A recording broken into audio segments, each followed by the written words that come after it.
Salam inovasi dan kreasi. kreasi. Baiklah sahabat kampung, kita kali ini sedang bersama dengan Wak Macendung. Wak ini masyarakat Dusun 3 Transepintun. Wak ini juga dikenal sebagai pemanen madu. Mungkin nanti kita akan bicara tentang proses pemanenan madu, lingkungan yang ada di sekitar pohon sialang, dan lain-lain. Mungkin kita bisa perkenalan dulu dengan Wak Macendung agar sahabat kampung bisa tahu dan bisa kenal sama Wak. Assalamualaikum warahmatullahi wabarakatuh. Waalaikumsalam warahmatullahi wabarakatuh. Nama Macendung, panggilan gelar sehari-hari. Nama aslinya Mat Musadi. Jadi Macendung itu gelar lah? Gelar. Gelar. Yang memberikan gelar itu siapa, Pak? Ya orang tua dulu. Oh, orang tua dulu. Karena sering jatuh ya kan. Oh, jatuh dari? Di batang-batang kayu lah. Oh, jadi Macendung itu karena sering jatuh dari Ya. pohon. Berarti memang dari kecil hobi Ya, manja dari kan? kecil. Hobi manja, jatuh. Jatuh Akhirnya dari orang tua tangga. julukin Macendung. Macendung. Nah, Jadi itu sejarahnya sahabat Ya. kampung. Nah, kalau boleh tahu kesibukan sehari-hari Wak apa, Pak? Ya, kesibukan sehari-hari aku berladang. Berladang. Ladang apa itu, Pak? Berladang itu menanam padi, menanam ubi kayu, menanam ubi selong, ubi rambat ya kan, menanam cabai. Oh, berarti menanam pangan-pangan yang... Ya, pangan-pangan kebutuhan kami di dalam hutan inilah ya kan, seperti itu. Oh, berarti memang untuk kebutuhan sehari-hari Sehari-hari. itu menanam sendiri, tidak ada beli ya? Tidak beli. Keren. Nah, kita sudah berkenalan sama Wak Macendung dan sejarah dari nama Wak yang berasal dari julukan ya, julukan Ya. dikasih orang tua. Nah, sebelum pembahasan kita lebih jauh, mungkin kami semua dan sahabat kampung itu mungkin belum tahu pohon sialang itu apa ya, Pak? Nah, itu pohon sialang itu kan dari nenek moyang kan, namanya sialang. Sialang itu rumah madu tuh. Nah, rumah madu pohon besar itu kan tempat madu yang tarap itu dia bikin madu itu namanya sialang. Berarti di tempat lebah membuat sarang itulah pohon sialang. Pohon sialang. Itu semua jenis kayu yang bisa disebut sialang atau hanya beberapa? Atau pohon-pohon besar itu semuanya itu sebutannya sialang? Enggak juga. Jadi dibilang sialang itu yang sering ditarapi madu, dibikin madu rumah ya kan. Yang kayu tertua itu kayu kedundung ya kan. Keduanya kayu aro kumbang, ketiganya kayu rena, empatnya kan benakat, limonya kan sepo, enamnya mangris, kempas itu kan. Itulah dikatakan sialang, tempat madu. Banyak juga jenis-jenis sialang untuk pohon sialang kan? Iya. Nah, ini kan banyak jenis batang-batang pohon sialang ya? Ya. Ada berapa banyak, Pak? Kalau aku pohon sialang lebih kurang 30 batang. 30 batang. Dan itu setiap tahunnya pasti berisi itu, Pak? Setiap tahunnya dia berisi. Ada ditempati madu di situ. 30 batang diisi madu. Biasanya kalau madu mulai mengisi itu masuk di bulan-bulan apa itu, Pak? Di sekitar bulan 3, bulan 4 masuk dia. Nah, yang bikin faktor di bulan 3, bulan 4 itu lebah membuat sarang di pohon sialang itu kenapa? Dia nengok kondisi bunga. Bunga kayu. Bunga kayu, bunga rumput ya kan. Rumput-rumput yang bawahan, kayu yang tinggi, bunga-bunga jengkol, macam itulah. Mulai ada bunga, mulai dia datang mau bikin sarang. Berarti emang lebah-lebah membuat sarang itu saat menunggu bunga-bunga mekar ya? Bunga mekar. Bunga mekar. Karena lilinnya dari bunga. Manis madunya juga dari bunga, sari bunga itu kan. Itulah, mangko dia pas bunga kembang itu dia datang ke sialang itu. Nah, dan tergantung bunga berarti kan? Ya, tergantung bunga. Apakah setiap tahunnya itu rasa madunya itu berbeda? Karena setiap tahun mungkin ada pohon baru atau pohon yang lama tumbang ya. Apakah dari rasa madunya bisa berubah setiap tahunnya? Dia tergantung bunga. Kalau bunga kayu ringan, ya rasanya ya kurang kurang dikatakan manis atau itu kan. Kalau bunga yang kayu berat itu kental, hitam dia kan. Kalau seperti bunga kayu keranji, badaro ya kan, ubar, merpayang itu manisnya merah dan berat. Nah, terlalu manis itu madunya itu. Berarti bunga-bunga yang ada di sekitar pohon sialang maupun di hutan itu mempengaruhi warna dan rasa berarti. Nah, ya betul. Nah, warna dan rasa itu pengaruh dari putaran kayu alam ini berbunga. Nah, itu. Ini saya dengar-dengar Bapak ini seorang piawang. Ya, aku piawang itu kan dari penerus sih sebenarnya, penerus generasi dari nenek moyang. Penerus itu turun-temurun. Kalau kami tidak meneruskan kegiatan itu, ya kan, matilah kegiatan mengambil madu di atas pohon itu. Tidak ada generasi itu bisa. Kalau tidak ada yang mempelajari mengambil madu di atas kayu pohon yang tinggi itu. Nah, itu. Nah, piawang nih orang yang memanen madu berarti Pak ya? Ya, yang manen madu. Ada berapa jenis jenis piawang ya? Apakah yang manjat itu yang disebutkan piawang atau apa? Yang mengambil atau yang mengumpulkan itu juga sebutkan piawang ya? Ya, namanya disebut piawang itu adalah 3 jenis. Piawang yang melakukan pekerjaan di atas pohon. Piawang bangkur melakukan pekerjaan di bawah. Membersihkan halaman sialang itu di bawah supaya bersih. Nah, tiga piawang untuk memanen madu itu. Semua orang yang terlibat dalam proses pemanenan madu itu disebutnya piawang ya? Piawang, berani fisiknya kan. Nah, itu. Nah, itu kan tadi banyak nih ada 3 jenis dari mulai membersihkan, memanjat dan mengumpulkan semuanya ya. Ya. Nah, sejak kapan Bapak sudah menjadi piawang? Dari tahun 82. Dari 82. Berarti sejak umur 18 tahun. 18 tahun Wak sudah Mengambil berani manjat. Itu mulai langsung manjat atau dari mulai yang membersihkan? Langsung manjat, langsung kerja di atas pohon itu. Langsung coba bikin manjat. alat untuk ngambil madu. Nah, itu kan langsung memakai alat untuk mengambil madu, langsung manjat. Ya. Awalnya dulu, pas di umur 18 tahun itu ada diajarkan oleh orang tua atau memang coba-coba atau gimana gitu awalnya? Memang dulu diajari orang tua secara seloko mengambil madu itu meneruskan generasi penerus piawang itu. Nah, seperti itu. Berarti waktu masih bujangan aja ya? Ya. Waktu masih bujangan, orang tua, ayo coba manjat berarti gitu ya? Ya. Coba belajar, akhirnya berani nyampe ke atas gitu ya? Berani nyampe ke atas. Nah, itu kan risiko tinggi nih Pak, jadi piawang ya? Risiko tinggi, manjat pohon yang tanpa pengaman ya? Ya. Kalau Apa alasan Bapak mau menjadi piawang? alasan aku jadi piawang itu karena dulunya itu kan kami di hutan ini hidup. Dikatakanlah tidak ada gula pasir, ya kan. Kalau makan manis itu kan makan manis madu. Nah, jadi mengambil madu itu adalah manis. Dibikin kopi madu. Nah, dicampur kopi madu itu dibuatlah kopi diminum. Nah, itu. Berarti zaman dulu madu ini sebagai pengganti gula. Gula.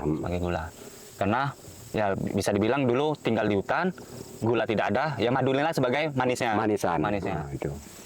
Nah, ada tidak hubungan Bapak menjadi piawang ini dengan kearifan lokal? Ya, karena itulah tadi hubungan yang jadi piawang itu kearifan lokal turun-temurun ya kan. Kami menjaga pohon itu di dalam lingkungan kehidupan kami sehari-hari ataupun per tahunnya. Nah, itu. Jadi disitulah kami mulai beranikan diri ngambil madu itu karena ketidakan kami hidup di hutan.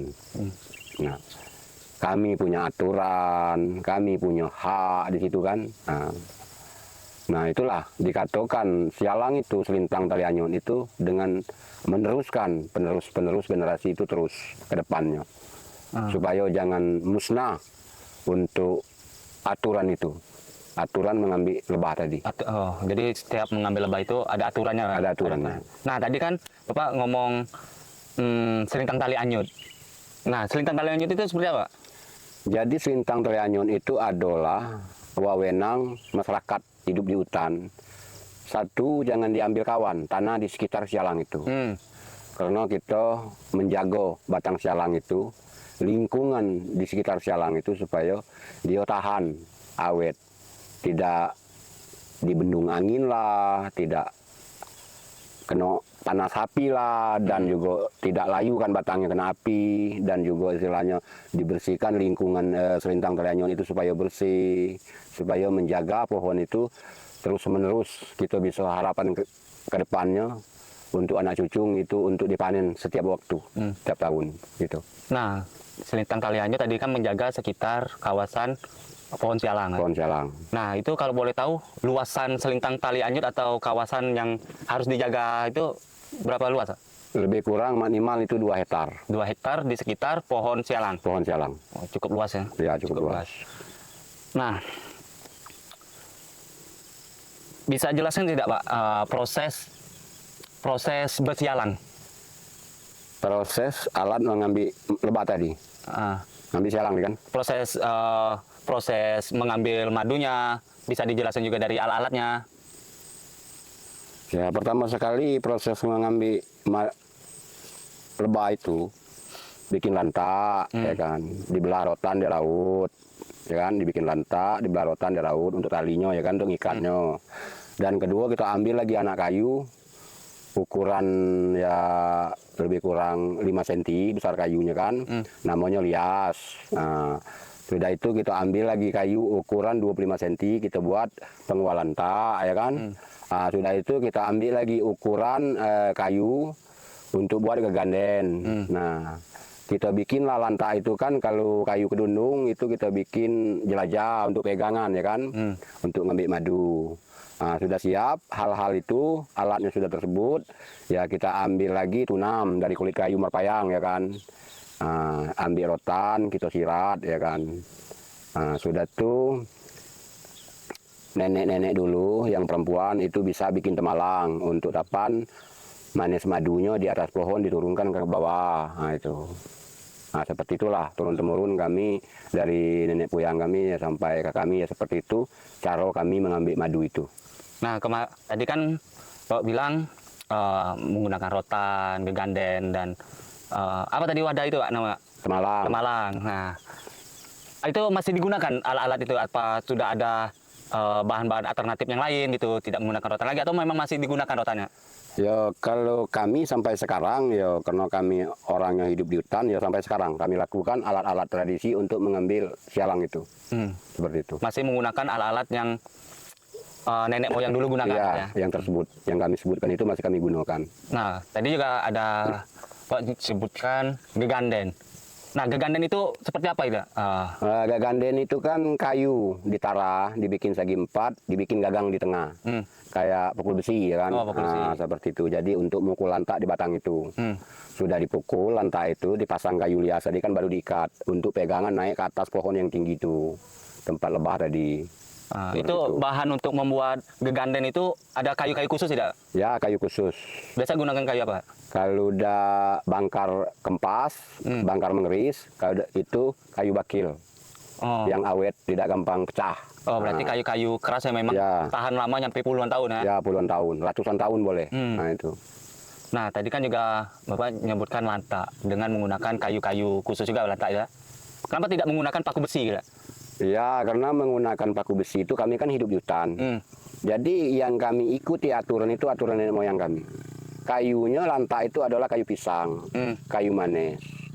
Dan juga kayu itu dia keras, tapi awet patah, ya kan.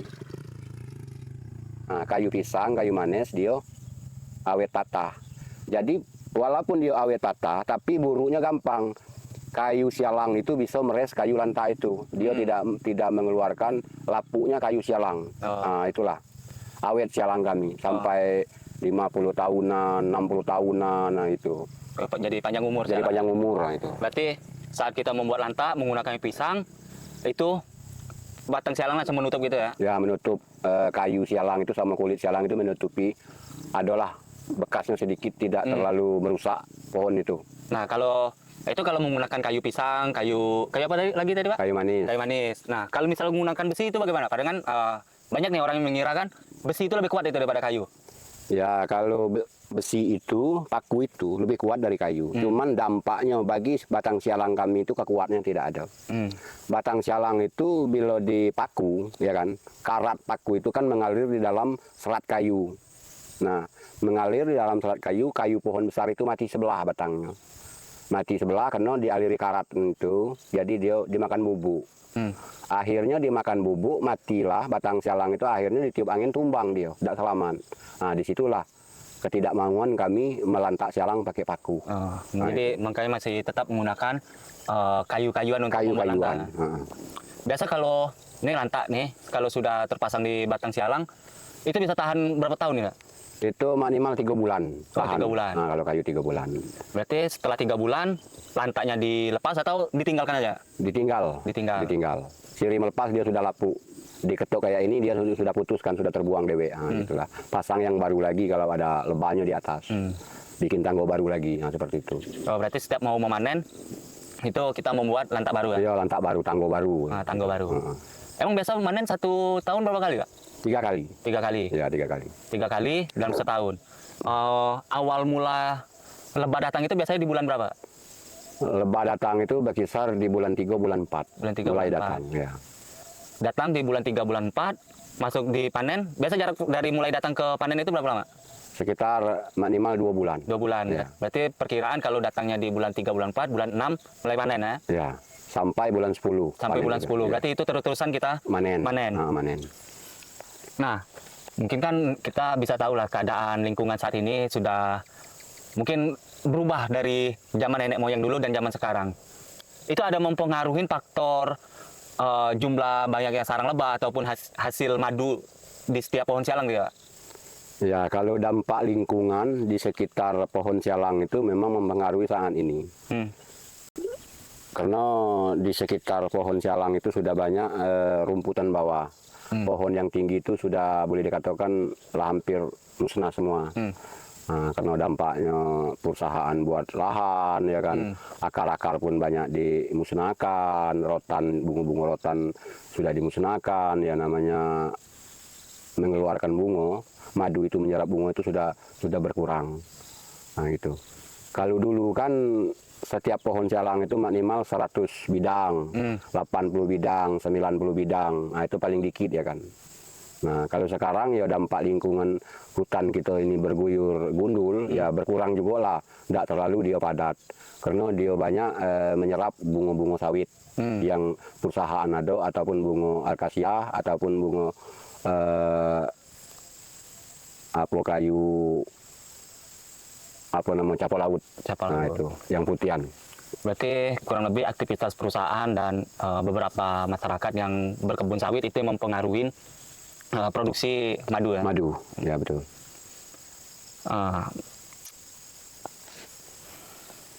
Tadi kan kita sudah menjelaskan alat-alat dalam memanen madu ya. Mungkin bisa ceritain sedikit proses memanen madunya, mulai dari awal manjat ataupun persiapan. Tadi kan baru menjelaskan persiapan alat-alatnya. Mungkin yang ini untuk proses pemanennya. Untuk pemanen. Ya, setiap proses pemanen itu ada nyanyinya, ya kan. Kita harus mengasuh lebah itu kan. Lebah itu diasuh supaya dia jangan terlalu melawan dengan piawang tadi. Kita asuh dia kan, supaya dia jinak, tidak terlalu ngerumuni lah. Nah gitu. Karena memanen sialang itu ya kami biasanya setiap manen itu harus bulan berkelam. Bulan gelap ya? Bulan gelap. Ataupun tanggalnya tanggal 30, tanggal 29, tanggal 28, macam itu. Nah jadi setiap manen madu itu harus kita ada nyanyiannya. Nah kalau kita mau ngeluar kayak ini kan, nah itu ada nyanyinya. Kita mau nurunkan madunya ke bawah, ada nyanyinya. Nah, seperti itu. Itu nyanyiannya itu namanya apa, Pak, kalau untuk bahasa di sini? Kalau nyanyinya itu untuk bahasa kampung ini ya nombai. Nombai. Mungkin bisa boleh coba nyanyikan sedikit tidak, Pak? Ya boleh. Nombai boleh, itu seperti boleh. apa gitu? Karena sahabat kampung di sini tidak tahu nombai itu seperti apa, nyanyiannya seperti apa. Ya boleh. Ya namanya nyanyian itu ya tombaian tadi ya kan. Jadi kalau pas kita mengeluar madu itu, mau ngambil madu, mengeluar lebah tadi, ada nyanyiinnya. Nah, nyanyi itu adalah nombai kalau bagi kami kampung ya kan. Bisa dinyanyikan biar kami nyanyikan. Nyanyinya ya bernyanyi. Turun saya, turun dulang, turun ungko, beriun kaki, turun sana, turun tuan, turun serto, buat hati, alun, alun, naik, alun, alut na lamonian teman sui dak ketalang padi ngabis serban ladung lamonian ida terpandang rusak hati alau pengarang jantung ngelulu ya. Nah itulah Pak nyanyinya. Nah itu tadi kan numbai saat proses ngapain nih Kak? Nguar Nguar itu? nguar lebah supaya induk lebah itu lari dari madu tadi, dari sarangnya. Oh berarti itu saat mau membuang lebah-lebah itu dari sarangnya? Ya dari sarangnya. Nah itu numbai yang seperti itu. Tadi kan Bapak bilang pas nurunin itu ada numbai lagi ya? Ada. Pas mau naikin numbai. Itu berbeda ya? Berbeda. Jadi itu kan nombai untuk membuang lebahnya dari sarangnya supaya dia pergi dulu ya kan. Yeah. Nah ini untuk ngulurkan madunya ke bawah, ke tanah dari atas pohon ke bawah. Nah, ini nyanyiannya ada lagi. Mungkin bisa dikasih contoh sedikit Pak? Nah, untuk nyanyian numbai ya? bisa. Mak badisid munyi lidi, mak dengung munyi kumang, mak kumang putus sali tepseok tepsegok sambut malang kami jalan surang alulu ya alut nah itu sangat nurunkan madunya ke bawah manis serpo tadi. Berarti si sambil nurunin dari atas itu Sambil nurunin nyanyi. madu sambil nyanyi terus Sambil nyampe namai. sampai Di bawah itu ke bawah tiba di bawah disambutlah oleh piawang bangkur. yang bangku. Nah, katanya dia pegang tali pemocok yang di Temalang itu yang ada tali itu kan. Nah, jadi itu katanya buai landung katanya. Berarti Temalang itu sudah di tangan orang di bawah. Kita lepas tali anyut tadi, besok kita pegang lagi. Biar orang lah yang ngurus. Nah, udah disalinkan di dalam ember atau di dalam galon tadi kan. Dia bilang lagi dari bawah, Temalang mudi katanya kan berarti dinaikkan Temalang, dinaikkan kayak gini, dinaikkan lagi ke atas pohon. Jadi kita kembali lagi kerja lagi yang seperti itulah. Si apa piawang mude piawang apa tadi ini bawah? Piawang bangkur. Piawang bangkur. Piawang bangkur pas mau naikin wadah madu tadi Ya, langsung Temalang nombai lagi. mudi. Nombai lagi ya, ya. nombai lagi. Wih, banyak nyanyian-nyanyiannya. Nah, itu. Setiap proses Nah, gitu. dari mulai membersihkan lebah, menurunkan sampai mau menaikkannya lagi itu ada nyanyiannya. Berarti panjang prosesnya. Panjang prosesnya, dia punya aturan sendiri-sendirinya. Biasa kalau memanen madu itu berapa lama prosesnya? Bisa apa seharian atau 2 hari? Kalau- memanen madu? Kalau jaraknya jauh dari kampung kami ya pernah 4 malam, 5 malam ya kan pergi ke hutan yang jauh ya kan, hutan yang lebat. Melalui proses berjalan kaki, manisnya balik didukung pakai tali kan gitu. Oh berarti dulu masuk ke hutan, ngambil, nginap nyampe 4 malam. Ya gitu. Madunya dibawa ke rumah itu tanpa kendaraan ya, jalan Iya, kaki ya? jalan kaki. Keren. Nah, itu. Nah, mungkin kan kita tahu nih kondisi lingkungan di sekitar kita kan sudah mulai cukup rusak. Ada pohon-pohon besar yang sudah ditebang, banyak perusahaan masuk, bahkan ada masyarakat sendiri yang membuka lahan sawit. Itu mempengaruhi pohon sialang kita ya? Ya itu sangat mempengaruhi ya kan. Pohon-pohon sialang tempat lebah itu bikin madu, bikin sarang, itu sangat berpengaruh ya kan. Ya pokok pertamanya di dalam lingkungan kawasan hutan kami, kehidupan kami sehari-hari itu sangat merugikan kami. Nah pohon sialang kami banyak tumbang, sialang kami banyak dimusnahkan, tidak sesuai dengan ganti rugi karena seperti itu. Nah, itu kan Bapak menjelaskan kan, pohon sialang banyak ditumbang. Itu biasanya kalau oknum yang menebang itu siapa ya?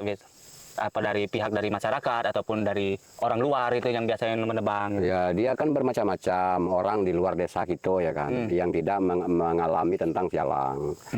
Nah, seperti orang ngambil kayu gelondongan, itu dia tebanglah kayu sialang ya kan. Nah kalau ditanya entah siapa yang nebang ya kita tidak tahu. Ya kita tindak lanjutnya mau minta ganti rugi dengan siapa kalau kita tidak tahu. Nah itu kan tadi juga Bapak bilang ganti ruginya tidak sesuai. Nah itu biasanya saat ganti rugi itu yang dihitungnya apa ya Pak? Ya dibilang ganti rugi. Kalau perusahaan yang gusur tanah di sekitar lingkungan hutan itu kan digusur perusahaan bikin perkebunan. Jadi mengenai ganti ruginya kan dikatakan kami kampung ini tidak sesuai. Ya kan, kemitraannya tidak sesuai, itu sangat merugikan kehidupan kami sehari-hari. Karena kami hitung ganti rugi madu di atas sialang itu adalah per tahun itu berapa kilo sekali panen. Kalau kami panen ini madu ini, ya kan, madu yang sekarang ini yang kita tengok dampaknya. Kalau ada itu madu itu 1 pikul, ya hitunglah harganya. Setengah 200.000 per kilo. Nah itu. Berarti ganti ruginya sesuai jumlah Penghasilan madu setiap tahunnya. Setiap tahun. Itu dihitungnya untuk 1 tahun atau untuk berapa tahun gitu ganti ruginya? Dari tahun dia bunuh, dia musnahkan sialang itu, ya setiap madu itu ngisi pohon itu ya kami hitung ganti rugi itu. Berarti misalnya perkiraan umur si sialang nih sampai 50 tahun. 50 tahun, nah itulah ganti rugi. Oh, berarti ganti ruginya mulai dari pohon ditebang Ya. sampai 50 tahun ke depan. Nah, karena ganti rugi itu orang itu kena sanksi. Ah. Kalau seumpamanya sialang kami itu mati dalam limit 2 tahun, ya berarti kalau mati di tangan kami ya mati sialang kami kan, ditiup angin ataupun dimakan rayap ataupun ditemur petus ya kan, berarti mati sialang kami. Kami tidak menghasilkan lagi manis madu itu dari pohon itu. Nah tapi kalau dia dirusak oleh perusahaan, ya mau tidak mau dengan perusahaan kami minta ganti rugi sesuai dengan ukuran sialang itu hidup di atas bumi itu ataupun di atas tanah itu. Kalau ukuran ya 30 tahun, 50 tahun, 60 tahun umur kayu itu berdiri ya keluarkan dia duit segitu. Wih, cukup besar berarti. Cukup besar. Cukup itu. besar untuk denda ganti rugi. Karena aturannya sudah ada, aturan kami dengan juga diiringi adat kami. Mungkin ada pesan yang ingin Bapak sampaikan kepada sahabat kampung? Ya pesan kami dengan sahabat kampung ya sudah sukarela ya kan banyak bercerita dengan kami ya, kami di Desa Sepintun ini Peran Duo Desa Sepintun kami sangat berterima kasih. Kami minta dukung semaksimal mungkin daya kami orang lemah. Kami minta sejahterakanlah sialang kami yang ada di wilayah hutan tanah kami ini yang masih ada sisa, tidak di dalam rangkuman dimusnahkan masyarakat kami ataupun dimusnahkan perusahaan. Nah, mantap pesan dari itulah Bapak pesan kami. ini. Nah, mungkin dari pesan yang Bapak sampaikan, harapan Bapak ke depannya apa? Ya harapan kami ke depan dengan adanya kawan kami. Ya kami sangat berterima kasih besar sekali karena kawan-kawan kami dari Capah mendampingi kami ataupun silaturahmi dengan kami ataupun komunikasi dengan kami, cerita, tukar pikiran, kami sangat bangga seperti itu. Mengulas kehidupan kami di hutan ini ke depannya lebih baik untuk harapan masyarakat kami ataupun anak cucu kami ke depannya. Nah itu. Harapannya cukup panjang ya. Panjang. Memang harapan yang luar biasa ya. Terima kasih. Assalamualaikum warahmatullahi wabarakatuh.